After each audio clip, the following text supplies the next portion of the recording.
ലഹരി നുണയുന്ന യുവതിക്ക് തടയിടാൻ കേരള സർക്കാർ സംവിധാനം അപ്രായോഗികം. സംസ്ഥാന അതിർത്തികളിലെ ചെക്ക് പോസ്റ്റുകളിൽ പരിശോധന പേരിന് മാത്രമാണെങ്കിൽ ഊടുവഴികളിൽ പരിശോധനയ്ക്ക് യാതൊരു സംവിധാനവുമില്ല.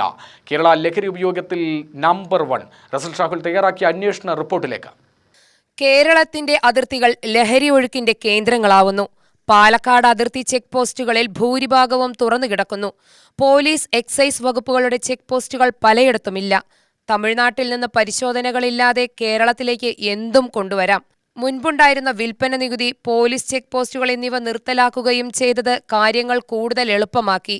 വാളയാറിൽ പേരിനു മാത്രമാണ് പരിശോധന. വേലന്താവളം, കുപ്പാണ്ടകൗണ്ടന്നൂർ, വില്ലുന്നി, എല്ലമ്പാട്ടം കോവിൽ, നടുപ്പുണ്ണി, ഗോപാലപുരം, മീനാക്ഷിപുരം എന്നീ അതിർത്തി വഴികളിലും ഒരു പരിശോധനയും ഇല്ല. പോലീസ് ഔട്ട്പോസ്റ്റുകൾ എവിടെയുമില്ല. രാത്രികാല പരിശോധനകളില്ല. വേലന്താവളം ചെക്ക് പോസ്റ്റിനെ ലഹരിക്കടത്തിന്റെ പാതയെന്നു തന്നെ വിശേഷിപ്പിക്കാം. പച്ചക്കറി ലോഡിലും മറ്റു ചരക്ക് വാഹനങ്ങളിലും വ്യാപകമായി കടത്തിവരുന്ന ഒന്നായി ലഹരി വസ്തുക്കൾ മാറി. സ്പിരിറ്റും പാൻ മസാലയും MDMAയും വേലന്താവളത്ത് എവിടെയും കിട്ടും. സംസ്ഥാന അതിഥി തൊഴിലാളികളെ ലക്ഷ്യമിട്ടാണ് ലഹരി വസ്തുക്കൾ കൂടുതലായി എത്തുന്നത്. ഇത് ഉദ്യോഗസ്ഥർക്ക് അറിയാവുന്ന കാര്യവുമാണ്.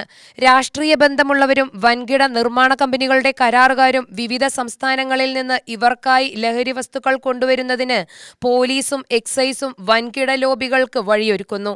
കോയമ്പത്തൂർ, ബാംഗ്ലൂർ എന്നീ നഗരങ്ങളിൽ തമ്പടിച്ചു പഠിക്കുന്ന 10,000-കണക്കിന് വിദ്യാർത്ഥികളാണ് വാളയാർ, വേലന്താവളം അതിർത്തികൾ വഴി കൂടുതലായും യാത്ര ചെയ്യുന്നത്. രാത്രികാലങ്ങളിൽ ഇരുചക്രവാഹനങ്ങളിലാണ് ഇവരുടെ മിക്ക യാത്രകളും.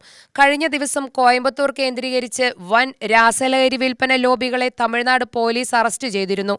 9 പേരെ അറസ്റ്റ് ചെയ്തതിൽ 5 പേരും മലയാളികളാണ്. കോയമ്പത്തൂർ, ബാംഗ്ലൂർ എന്നിവിടങ്ങളിൽ നിന്ന് കേരളത്തിലേക്ക് ദിനംപ്രതി ലക്ഷക്കണക്കിന് രൂപയുടെ ലഹരി വസ്തുക്കൾ എത്തുന്നു എന്നാണ് വിവരം. ഇവരുടെ സംഘത്തിൽ നിരവധി മലയാളി വിദ്യാർത്ഥികൾ ഉണ്ടെന്നും കണ്ടെത്തിയിട്ടുണ്ട്. സംസ്ഥാനത്തിന്റെ പല ജില്ലകളിലേക്കും ഇതുവഴി ലഹരി കൊണ്ടുപോകുന്നു. ഞെട്ടിപ്പിക്കുന്ന ഇത്തരം റിപ്പോർട്ടുകൾ ഒന്നും തന്നെ കേരളത്തിലെ ഭരണ സംവിധാനങ്ങളുടെ കണ്ണു തുറപ്പിക്കുന്നില്ല. ലഹരി നുണയുന്ന യുവതയ്ക്ക് തടയിടാൻ കേരള സർക്കാർ സംവിധാനം അപ്രായോഗികമെന്ന് അടിവരയിട്ടു പറയാം. ഡിപ്പാർട്ട്മെന്റ് എന്നുള്ളത് പോലീസായിരുന്നാലും ശരി, എക്സൈസ് ആയിരുന്നാലും ശരി, ഒരു ആത്മാർത്ഥമായിട്ട് അർപ്പണഭാവത്തോടുകൂടി വർക്ക് ചെയ്യാൻ അവരെ വിടുന്നില്ല. സർക്കാർ വിടുന്നില്ല. പ്രത്യേകിച്ച് 2ാം പിണറായി സർക്കാരിൽ കൂച്ചുകിടന്നിട്ടിരിക്കുകയാണ്. അവർ വിചാരിച്ചു കഴിഞ്ഞാൽ അവർക്കെല്ലാം അറിയാം. അവർക്ക് പിടിക്കാനും പറ്റും. പിടിച്ചിട്ട് എന്താ കാര്യം? നിയമം അനുസരിക്കല്ലേ. എത്ര ലിറ്റർ ഇത് വയ്ക്കാൻ പറയും. പിന്നെ കഞ്ചാവ്, MDMA ഇത് വരുമ്പോഴാണ് പിടിച്ചാൽ പിടിച്ചു, അത് ഇങ്ങനെ പ്രഹസനമായി മാറുകയാണ്. സത്യം പറഞ്ഞാൽ ഡിപ്പാർട്ട്മെൻറ്റ് നല്ലപോലെ ഉപയോഗിക്കണം. അവരവരുടെ കർത്തവ്യം ചെയ്യാൻ മെനക്കെട്ട് കഴിഞ്ഞാൽ ഒരു പരിധി വരെ നിൽക്കും. പിന്നെ സാമൂഹിക സംഘടനകൾ മറ്റൊന്നും പറയണ്ടല്ലോ.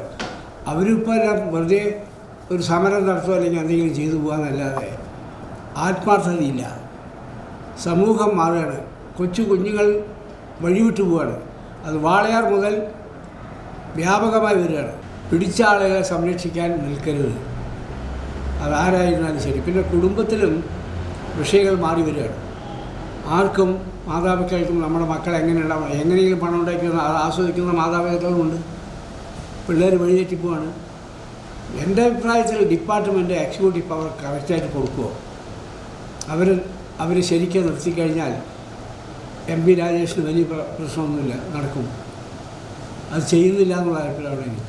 UTV news, Palakkad.